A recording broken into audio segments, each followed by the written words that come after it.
Hello, happy Thursday. Welcome on into Let's Bet It. Lauren Jabbar here with Mark Zeno. And Zeno, I'm starting the show off because the Rangers basically took everything that everyone was saying to them, all the haters, they put on the shades, and they freaking kicked the asses of the Tampa Bay Lightning. That was wild.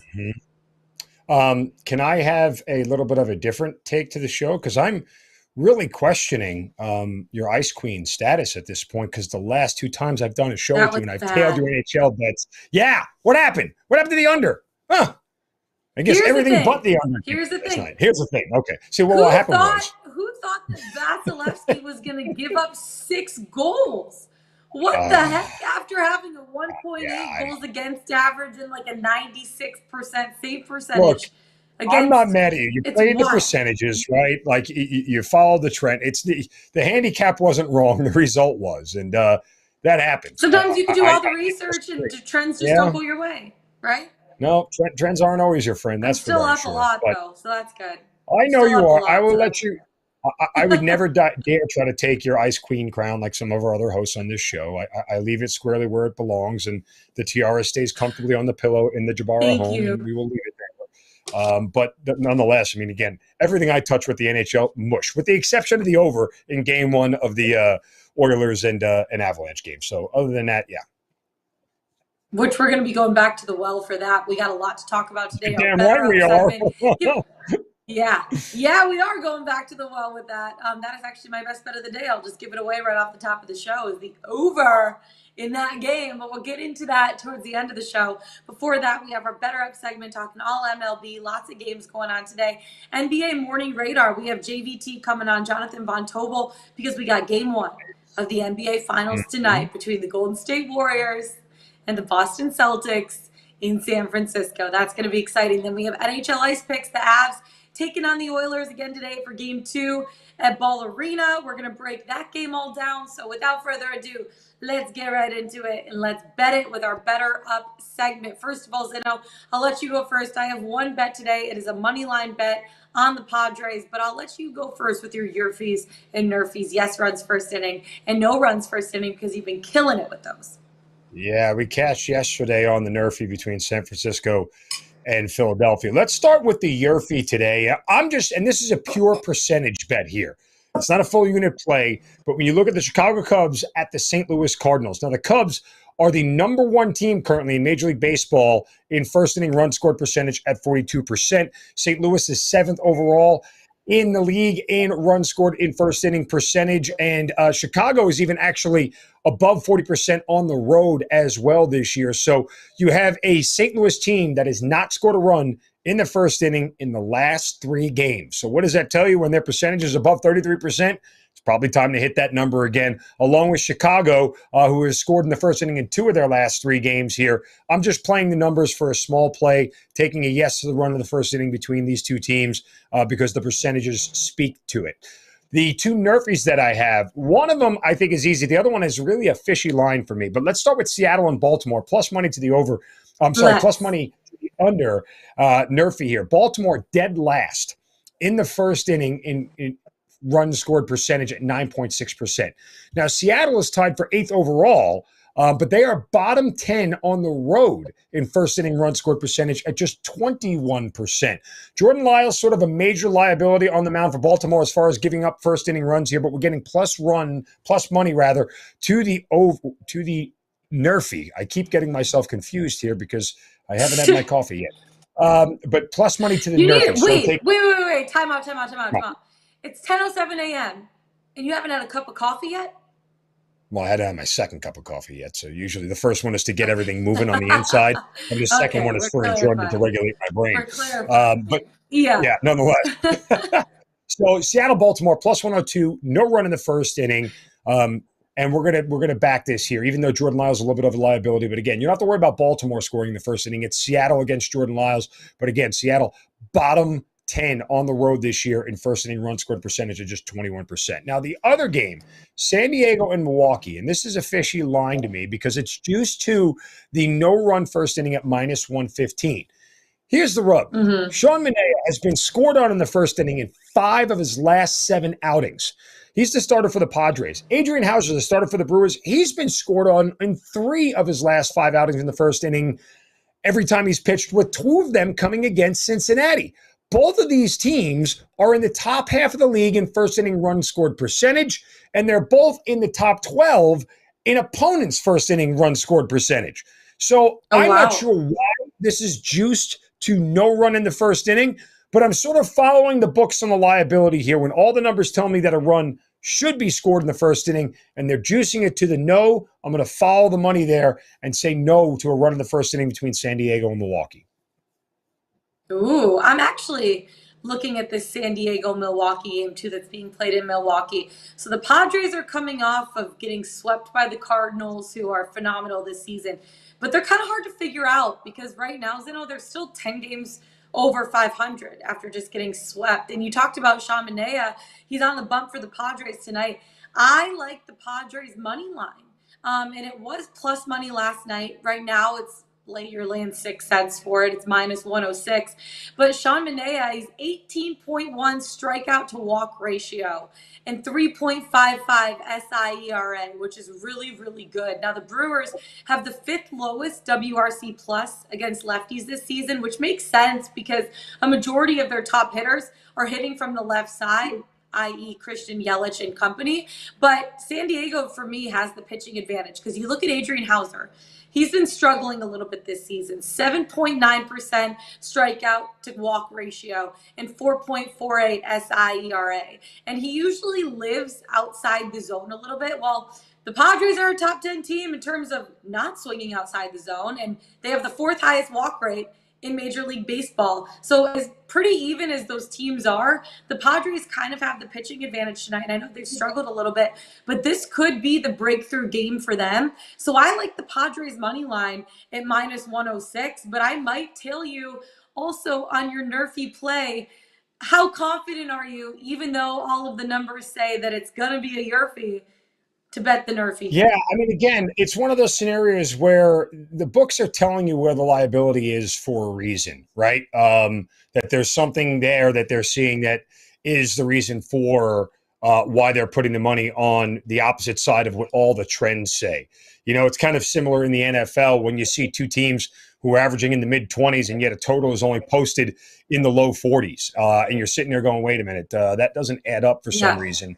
Why is that there? And so I fall back on the old adages that, odds makers know more than you do, and the numbers are what they are for a reason. It's juiced to the end for a reason because of the likelihood that it's going to come in. So I'm going to follow the no-run first inning here. Again, these are kind of small plays for me today. These wouldn't be full unit plays on either one of these nerfies, but I'm just looking at it objectively and going, okay, let me just see if my gut instinct on why the numbers are what they are is right based off of what I see. You've been loving the yes run first inning and the no run first inning because you get in, you get out, and you call it a day.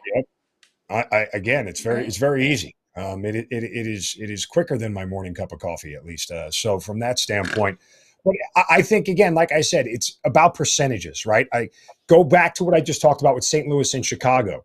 Both of these teams have high percentages, and when St. Louis hasn't scored in the first inning in their last 3 games, they're going to score. And my philosophy genuinely would be this, is that if it doesn't happen again today and St. Louis doesn't score today, I'm going to back them to score tomorrow. Because what happens is these percentages hold over time. They don't really shift unless you get a run like the Orioles had, for example, where they went, 17 straight games without scoring a run in the first inning? Without a run like that, you don't really see a significant drop in the percentage. And St. Louis all year long has been near the top of the league in first inning run scored percentage. So I'm just going to hang on to that until I get hit by a trend where it's 7 or 8 games in a row that they don't do it and their numbers start to come back down. So I'm just following the numbers here and trying to use the system. But the other thing, too, and what I keep telling people, it's about what I'm paying more than anything, right? Like I'm not going to pay exorbitant prices and a lot of juice on these things because the variance is still there. There's a lot of freaky things that can happen as long as you stick to hard numbers. I've never paid more than $120 for a nerfie or a yerfie, and I'm not going to. It's just a bad business decision. Yeah, and some of these are really, really juicy. You do the research on it. You follow some of the trends sometimes. Other times you follow what gut feels just the best for you.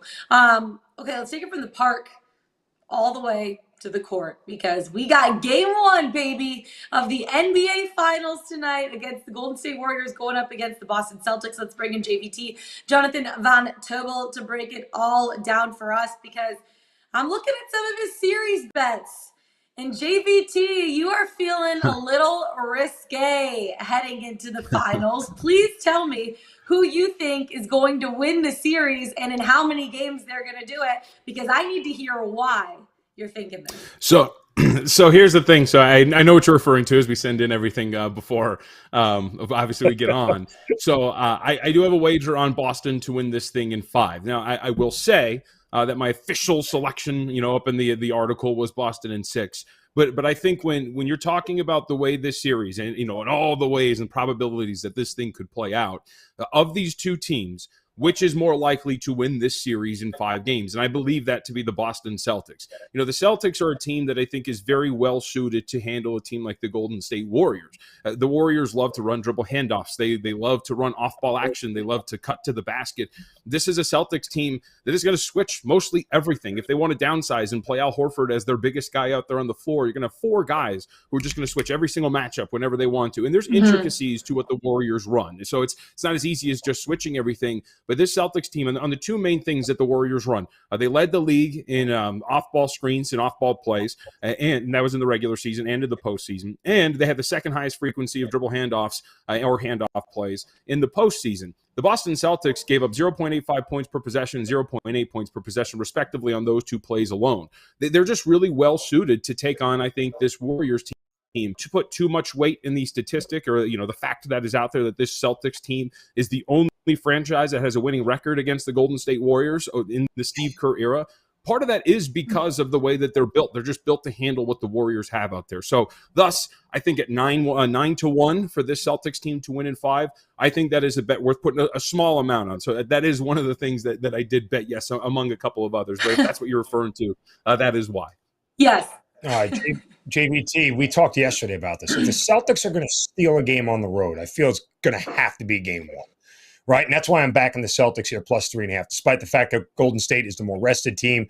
They're the better shooting team. They've been shooting 49% from the field, 41% from 3. They haven't lost a game at home this entire postseason, and yet I'm crazy enough to back Boston because it's just a situational play.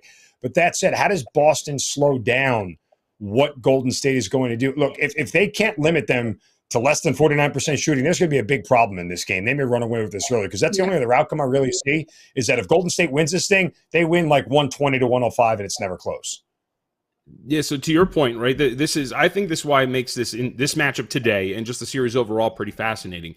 To add to what you're talking about Golden State, Warriors, 9-0 straight up, 7-2 against the spread in this postseason at home. They've outscored their opponents in San Francisco by 16.6 points per 100 possessions in non-garbage time minutes. They've been massacring some of the teams that go up to San Francisco. Yeah. However, this is a Boston team that in the postseason is a league best 7-2 straight up, 7-1-1 against the spread with a league best 7.9 net rating away from home. If you take in the regular season along with the postseason, this Celtics team has covered 66.7% of their away games this year. The road does not faze Boston. They have been a very good team away from home. And so I think that's a feather in the cap of, look, the Celtics, we've seen it. They have gone on the road. Look at the last 2 series. In a postseason in which we saw home court magnify to a really great extent. At one point, my numbers had home court with 4.5 points because of the way that these teams were operating. The Celtics were consistently going on the road and winning multiple games. We saw what they did, go on Game 7 on the road, elimination set, and get a win over the Miami Heat. So this is not a team that is going to be fazed by away games. And to your point about my Golden State offensively, the way I've been kind of slugging this is the Warriors have a whole bunch of shot makers, and I think that's very valid. But do they have a bunch of shot creators? Who is the guy that you're giving the ball to create in isolation if your offense, if your off-ball screens, if your cuts, if your handoffs, if they're not working? It is Steph Curry, it is potentially Jordan Poole. And the problem with that is in almost every single matchup, Jordan Poole and Steph Curry are meeting up with a guy that is 6'4" or bigger, and defensively can, I think, swallow them up and handle them, and I think in a really solid fashion. We talked about all the other numbers in terms of the way they defend the actions, the Boston Celtics. I just think they're pretty well suited here, not only from what they've done on the road, but from what they do defensively to kind of handle Golden State. So, and to your point about the number, look, I'm going to bet Boston today too, but I'm waiting. The South Point out here in Vegas already has a 4 up there. There's multiple 4s that are starting to appear. I'm going to sit back and I'm going to see if I can get 4.5. And if that's really the case, like I'm already comfortable. Yeah. Yep, right. And so if I'm already comfortable taking 3.5 if I have to, but with 4s already popping up this early in the morning, I'm going to get a little greedy and see if I can get 4.5 before tip off at 6 p.m. Pacific. You should wait. There's no 87% of the public is on the Celtics here. Lauren said it yesterday. She felt like this number should have been bigger, like at 5 or 5.5, and I would have agreed. Yeah. I mean, you look at that's they what I were was 6 point favorite against Dallas, who was the number 2 defense in the league in the regular season. This is the number 1 defense. So yes, you give a little bit of credit to Boston's offense for being better, but I'm with you, JVT. I mean, 100%. As soon as I saw that much of the public was on Golden State, I was immediately running in the other direction. No, I know. No, I'm I'd agree. the exact same way. So, yeah. Oh, sorry. You go first, JVT. Oh, no, sorry, I didn't mean to cut you off because I know you're trying to say something, Lauren. I would just say, too, what was kind of intriguing about like the way this is kind of flipped, you just remember in the Eastern Conference Finals, the betting market could not get enough against Boston. Like if you looked like the end of that series, the way that those translated from home to away, Boston at one point was 7 points better by the betting market on a neutral floor than the Miami Heat. Like it was wild how much support they got, but now it's flipped on its head. And the Warriors, who have experience, even though it's only 3 guys, they are now all of a sudden, the apple of the eye of bettors, which I think is that narrative is also very intriguing. For some reason, a team that has a young core that's been to the Eastern Conference Finals 3 out of the last 5 seasons, and 2 of them being Marcus Smart, Jaylen Brown, and actually Al Horford was on that team too, have been to 4 out of the last 6 Eastern Conference Finals. For some reason, they're not experienced enough to take on the Golden State Warriors. I just, excuse me, I like narratives like that. They make me laugh sometimes. Yeah, no, I totally agree with you. So when I was talking about this to Zeno yesterday, I said, I almost feel like I'm getting a steal here with Golden State only laying 3.5, 4 points, depending on which book you get it from at this point.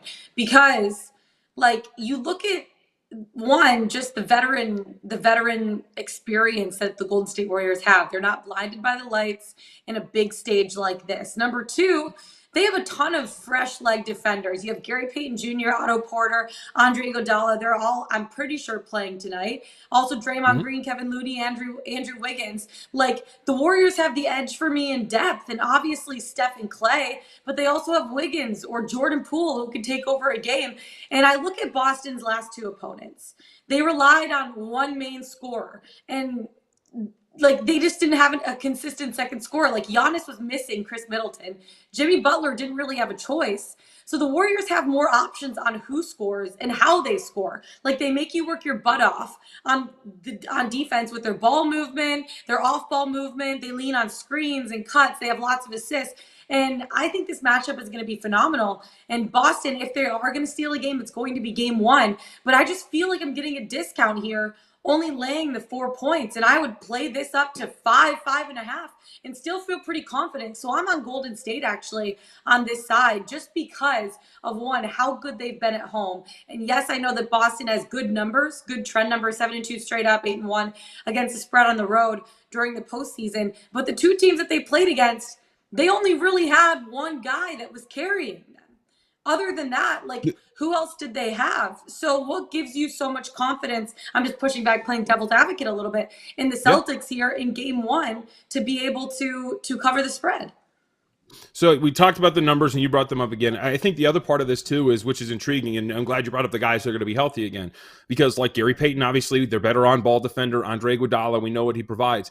But at the same time, when they're on the floor, if I'm Boston, I don't care. I don't care about defending them. But Gary Payton is not creating anything. Gary Payton's not shooting. So now all of a sudden, if I'm the Celtics, same thing with Andre Iguodala. You guys shoot all you want if you're out there on the floor. So for us defensively, our game plan changes. All of a sudden, the floor gets a little lopsided. Now we can hedge pretty well. We're going to cut off the basket. We're going to be able to help a little bit more, right? Gary Payton's defender almost every single time is going to be able to help off of him in whatever play it is, because if Steph Curry's kicking it out, right, to let's say a Gary Payton Jr., the Celtics are going to live with him or I think it's the second, excuse me. But I think, they're going to live with him taking that shot. They're fine. So I think that kind of works in the Celtics' favor. And the other part of this too is when we're talking about it, like I go back to that mantra that I'm talking about, which is, yes, the Warriors do have guys who can put the ball in the basket. And I think it's a very fair point when you're talking about what Miami had and what Milwaukee had in comparison to that. But at the same time, those are guys who can hit shots, but are they creating them? Is Klay Thompson, Klay Thompson, for example, he looks great in game 6. Closest amount, I think, what he had over 30 points in closing out the Dallas Mavericks. Klay Thompson also has been wildly inconsistent. I think he had 12 points in the game prior to that, has been really up and down, and he's looked like a guy, and it's no fault of his own, hasn't played basketball in 2 years, right? Like this postseason has been kind of arduous for him. And so I just think when we look at this Warriors roster as a whole, I just don't think that it is as deep offensively as we think it is. I think when we look at Golden State, we look at Golden State's logo, and we see Steph Curry, we see Draymond Green, we see Klay, and we think about all those years in the past where they were winning all these games. But also keep in mind, like some of those teams, when they won the finals against the Cavaliers, when Iguodala won it, he was so much younger, much more vibrant as an offensive player. Kevin Durant was on a few of those teams, which opens things up for them. I just think when you're talking about the depth of this team, there's also not that much experience when we're talking about making it deep. Jordan Poole is a great player. He has developed into something great. The reason why he's a great story is because he was a G League player, right, a couple of seasons ago. I just think when we're talking about this from that perspective, when you look at the Celtics depth, when you have two guys who are top 3 selections in Jason Tatum, Jaylen Brown, when you have a Derek White who comes off of the bench, when you have Marcus Smart, who is also a first-round selection, Al Horford, Robert Williams, to me, this is a team that, at least in my view, has a lot more depth and has a lot more upside defensively as opposed to what Golden State brings to the table. No, and I wrote that literally up for the Pickswise website because, again, it's when you look at the Dallas series, it's the Kevon Looney's and the Jordan Pooles that had, 20 and 10. Kevon Looney had at 1 point, Jordan Poole had a 20-point game. That's because they're going up against like Spencer Dinwiddie's of the world and other guys who are not like elite defenders. What's wrong with Spencer Dinwiddie? I don't know. I'm a Dinwiddie fan, so I won't accept the slander. But okay, well, I just say it's fun to say Dinwiddie. It's like Tiddlywinks. I mean, every time you say it, just makes you smile. Anyway, but the depth of Boston's defense, I don't see Kevon Looney doing 20 and 10 on a routine basis. He might get that in one game, but I'm like targeting Kevon Looney points props unders. If they're that high and they're in the high teens, I'm taking the under here because I don't think he's going to have that kind of success that he did against Dallas against Boston. Yeah, and I think Looney's really interesting, mainly because what Looney's numbers are going to be is dependent on how the Celtics are going to defend the Warriors. The reason why Kevon Looney had such a good series against Dallas is you saw what Dallas was doing. When they were bringing Looney over for a screen, Dallas was blitzing, they were trapping, they were doubling Steph Curry, they were going off right away and sending 2 guys at Steph. So Kevon Looney would slip those, he'd roll to the basket, he had really big games, and Looney's a really good player, but I think how his numbers go over the span of this series are dictated by how the Boston Celtics are going to defend him. He's probably going to get Robert Williams on him, which is an interesting matchup because Williams, for those who don't know, when the Celtics made this big push, the defensive change that they made was moving Williams off ball and putting him on off-ball shooters and allowing him to crash in and help defensively. He wasn't defending centers and fives. That was kind of where he was weakest. So now you kind of have this difficult matchup of what they're going to do here. So I'm interested, like to your point about what Looney does, because I'm just really fascinated by how Boston wants to handle this thing defensively. So for me, like a guy like Looney, I kind of want to sit back and see how Boston's going to defend him. And it's also the angle, like I was talking about this the other day, Steph Curry assists. The Western Conference Finals, Luka Doncic was over a $2 favorite to lead that series in assists. Steph Curry was a pretty good plus price. Curry ends up leading that series in assists because of the way the Mavericks defended him. He was racking up assists left and right, especially in the last 3 games of that series. So all of it, like a lot of these things, player props, loonies, things like that, they're dependent on this game 1 matchup and how they're going to defend and how they're going to go out from there, Yeah, you spoke about Steph Curry and his assists against the Mavs. So that's actually one of the bets I'm on today is Steph Curry over 5.5 assists. And I want to get your thought on it because he's a phenomenal shooter, a great facilitator, though. He's good at getting out of double teams, which a lot of teams are doing. He has great vision, phenomenal passes, and he holds a franchise record for the most assists and has 8 or more dimes in each of his last 3 games, 11 in game 3 of the Western Conference Finals. So he's averaging 6 assists. Why would it dip to 5.5 for game 1? Like, I feel like the over could be a really good spot here for Steph Curry assists. Yeah.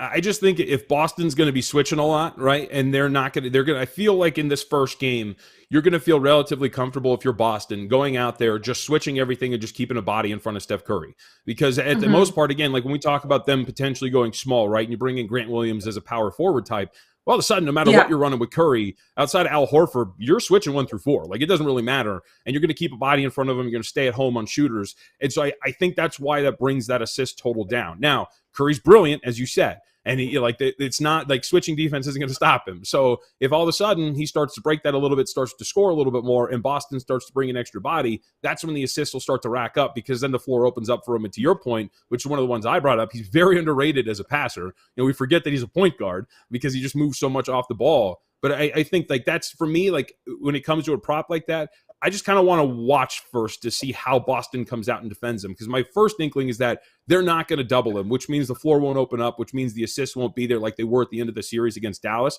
That series against Dallas, they were doing everything they possibly could to kind of slow him down. And all of a sudden, he's just racking up dimes, like you said, those last 3 games, because the floor was just opening up and he was just kicking it out to guys to make open shots. So I think that would be my worry. And I think that's why you've seen that total assist, or the assist total come all the way down to 5.5 despite his last 3 games. JVT, as far as a sort of future prop for this series, the MVP, the name and the number that I'm most curious on is Klay Thompson. I mean, I've seen this number. It opened up at like plus 1,000. Now it's at 1,400. This is a viable option for me because all the things you just talked about, that's the one name you kept leaving out. And when Klay Thompson is hot and Klay Thompson is on, the Warriors offense looks unstoppable just because it's one other elite shooter that really can change the scope of a game. I feel like if Klay can have 2 big games in this series and the Warriors win this thing, that he could end up taking home the MVP. I see the odds on Steph. I see the odds on Jason Tatum. I'm not interested in that. I just like the value on Klay and the ability he has to take over a game at multiple points in this series. My thing with Klay is I kind of want a bigger number.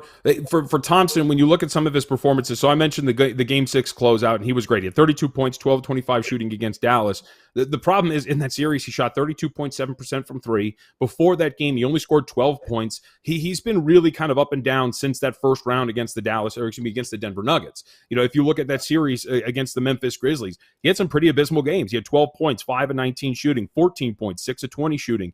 I just want more in terms of a number there. I'm not going to say that Klay Thompson, it's impossible that he could win this thing because you're right. His shooting ability is brilliant. We've seen the guy, 60 plus points on 11 dribbles against the Chicago Bulls in his past. We know what he is capable of doing. But to me, he has looked like a guy on a game-to-game basis that is working his way back from some major injuries, and the grind of a postseason has caused him to be very inconsistent. So again, he can do it. But for me, I want a larger number than that's out there. To me, that's a number on a Klay Thompson that we remember before, not the Klay Thompson that we have statistically seen each of the last 2 playoff rounds. So I would agree about looking at him, but I want a little bit more bang for my buck. I want in the range of like 30 or 40 to 1 as opposed to something that's out there. Speaking of future series bets, before we let you go, you have 2 of them for MVP and series rebound leader. Walk us through them. Yeah, so for MVP, I went Jaylen Brown at 13 to 1. Brown has been very good in this postseason. He was great in the Eastern Conference Finals. I don't think he gets enough credit for what he did in that Eastern Conference Final, especially when he had that incredible game in which he dropped 40 points. He was brilliant shooting the ball. They lost, and he turned it over a bunch. But it speaks to the ability of Jaylen Brown. And they went into that Eastern Conference Finals Game 7, Game 7, where if he had a good game or Tatum had a good game, like it depended on who had the better game, they were going to win Finals MVP or Conference Finals MVP. If they're going to win this series, Brown's going to be good. He's going to average over about 22, 24 points per game. He's a very good shooter, as we know. I just think there's a really plausible path here for the Boston Celtics to win NBA Finals and for Jaylen Brown to be Finals MVP, considering he is more than likely going to be, at the very least, their second leading scorer and probably their best shooter. So I think at 13 to 1, there's value in a number like that. So I took Brown to win Finals MVP. And the other one is Jason Tatum to be series rebound leader at plus 950. It's a probability thing for me. When you're talking about plus 950, I think it's much more probable that Tatum, who finished in the regular season 94th percentile at his position in individual defensive rebounding rate, averaged over 8 rebounds in that series in the Eastern Conference Finals against Miami, against a Golden State team that's going to go small at times. He's a really good rebounder, and he doesn't get enough credit. And when you're looking at that market overall, and you're talking about multiple players who are in front of him, like a Draymond Green, Andrew Wiggins, I just think the probability of him doing that is much higher than the market's giving him credit for. So I took him a series rebound leader at plus 950. I like it. JVT with some bold series bets. Celtics in 5, baby. I love it. I like it. Absolutely. I've loved this team for a while. I got a future on them from the regular season. This has been a really cool team to follow. And I like little schematic changes that they have made. And that's the other thing. They've been knocking on the door for a while. Jason Tatum has been to 3 Eastern Conference Finals before he breaks through. Jaylen Brown, Marcus Smart have been to 4. They were on that Isaiah Thomas team.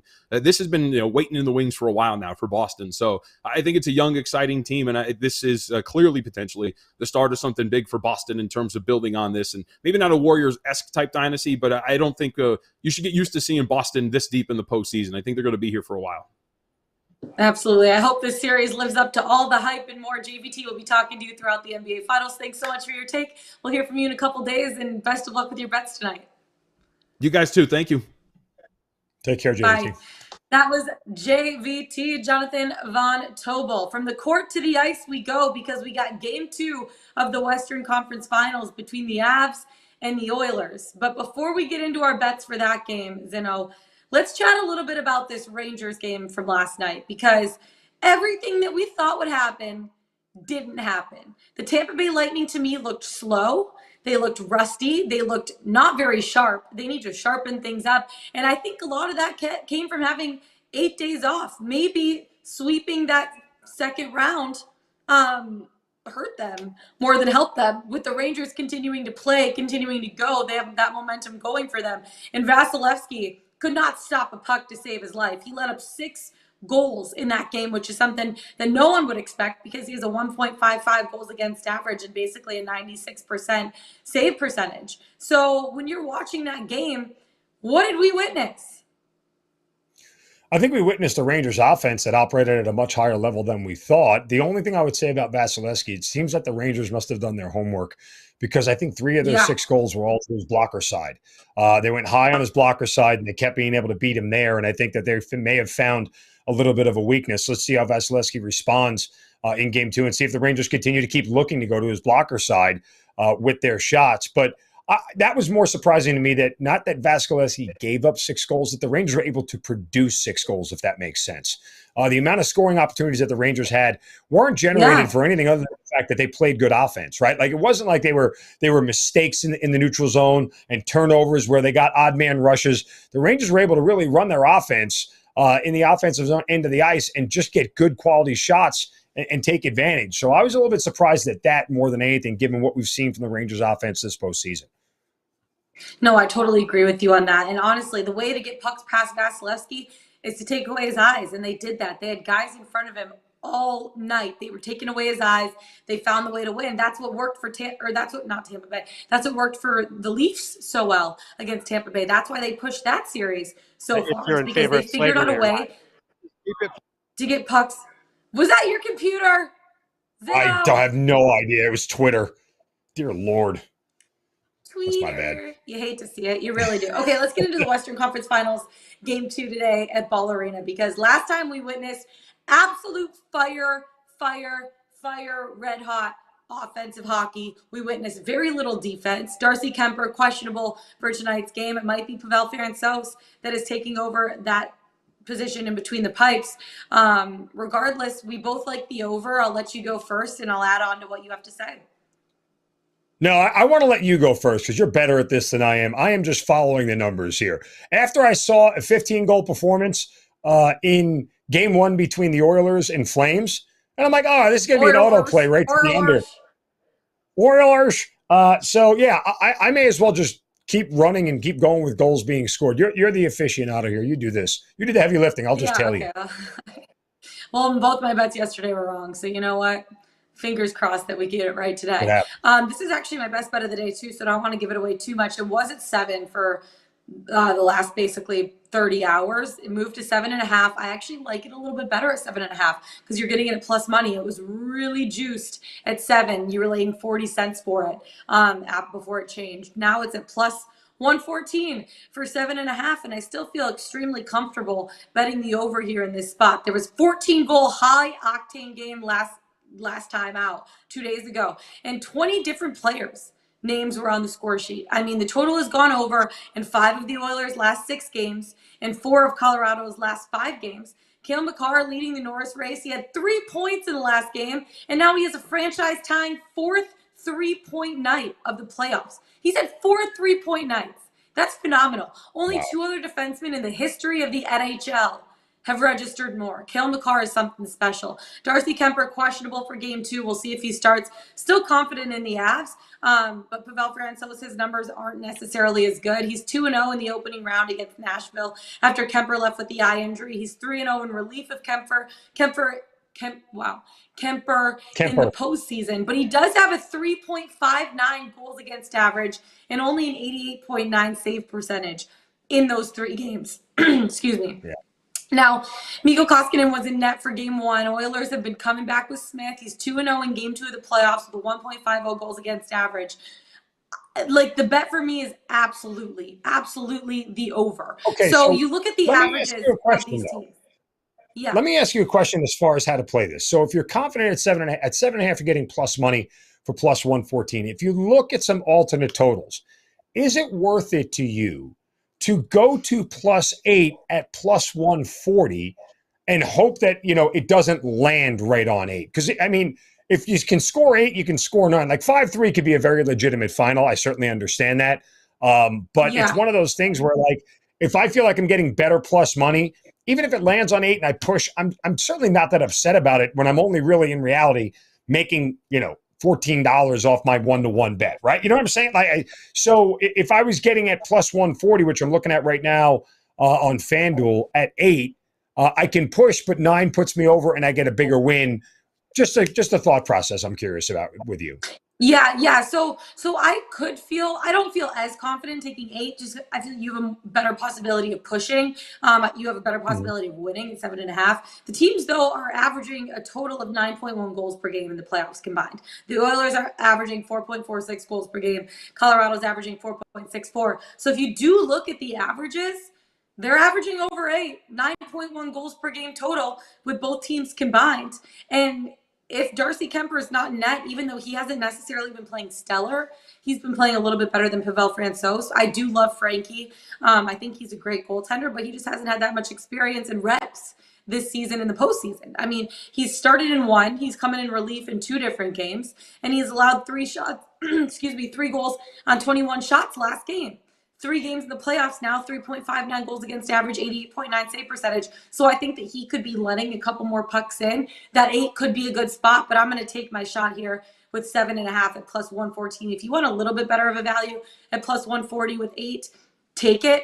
You have a good chance of going over that too. But I feel a little bit more confident at 7.5 just because I think that the total is going to land on 8, like a 5-3 game. It's going to be 4-3 close, backdoor cover, empty netter, something like that. Like we saw last game when Gabe Landeskog put the game away with 23 seconds left. So the over is a really good spot here. In terms of the actual spread bet for this game, I am struggling because the Oilers, their money line is a little bit enticing at plus 146, but I have so much confidence in the Colorado Avalanche, and a lot of these games have been ending by 2 or more goals. Like the margin of error, like the margin is 2 or more goals. So their puck line is also looking pretty good to me at plus 126. But if I want to play it safe, I'm looking at the 3-way money line at minus 113, the Avalanche 3-way money line at minus 113. I think that that's what I'm going to end up playing, and I might sprinkle the Avs puck line at plus 126 because I do love the plus money value. But I think the Avs are so good at home. They've only lost 9 games at home all season long, 5 in regulation, 4 in overtime. Ball Arena is just such a special place for them to play, and they've been playing so well offensively. The injury to Darcy Kemper doesn't necessarily make me nervous. I trust Pavel Francouz, but I even more trust the Avalanche's offense to be able to get this thing done. But you also like the over in this spot. Are you going with 7.5 or are you going with 8? I mean, I would probably play it at 8. I'm not going to lie. Just because, again, I like the ROI in my investment. I'm not. Some people look at pushing and gambling as a bad thing. I don't. I'll take my money back. I'm 100% okay with it. It's if you're giving me money back at any point in time as opposed to me giving it to you and keeping it, then for me, I'm okay with that, especially when the payout is bigger. If it lands on 5-3, it lands on 5-3. But if they scored 14 goals and have some semblance of regression to 9, I'm getting more for my money based off of that fact. And a push to me, I don't consider a loss. It's just the way I view it.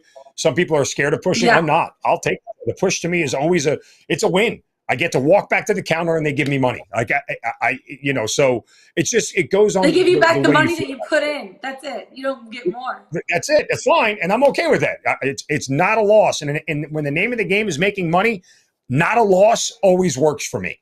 So I would take it at plus 8. That's true. I like it. I do like it. Okay, before we get into our best bets of the day, let's go to Pickswise.com. Who do we got for some of our 3-star play of the days? I'm sure we have a few with the NBA Final Game 1 tonight. And also, well, we do have one NBA Finals best bet. It is a player prop for rebounds and assists. So go to Pickswise.com, check it out, and see what the best bet of the day is in the NBA. And in fact, that's the only best bet for the NBA Finals. So go check it out at Pickswise. We're not even going to tell you what it is. So go to Pickswise.com. I am going to tease you. I'm going to sprinkle your curiosity. Rebound and assist, but you don't know who. Who could it be? Go to Pickswise.com and check it out. Okay, our best bets of the day. I just talked about mine, but it's the over 7.5 at plus 114. Again, both of these teams are averaging 9.1 goals per game in the playoffs combined. The Oilers averaging 4.46 goals per game.